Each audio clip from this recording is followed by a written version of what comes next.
There's actually only one thing that's more prestigious than science. You know what that is? No. Math. I know that sounds almost trivial, but we don't normally think of them as opposed, right? The king and the queen of, like STEM, right? They are together, STEM, science. How could you have math?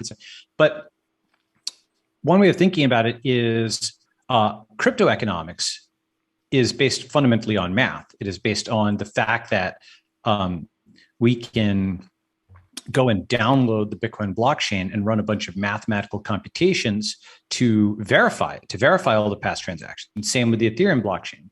And that's different than academic economics, which claims to be based on, quote, science, where it has gotten to this realm where you cannot verify everything, all right?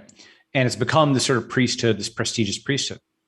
And as I'll get to, I think many of the concepts behind, the difference in crypto economics and legacy economics or fiat economics can be applied to, crypto information versus fiat information.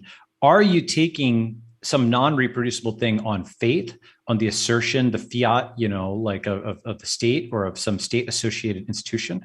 Or is it crypto in the sense that the data set, the calculations, the code, everything can be downloaded and reproduced locally?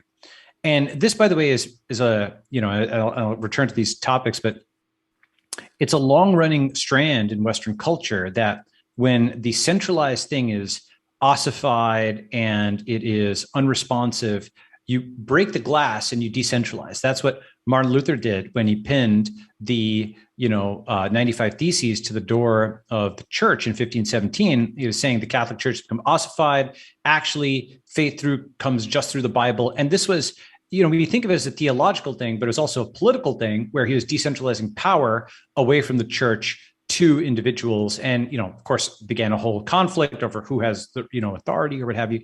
But that is what crypto is doing, is it's decentralizing that power, that verification, who has the authority to say what's true, away from the government, away from the Federal Reserve, and now I would argue away from academia, and to the individual with their computer or their mobile phone who can run the calculations for themselves.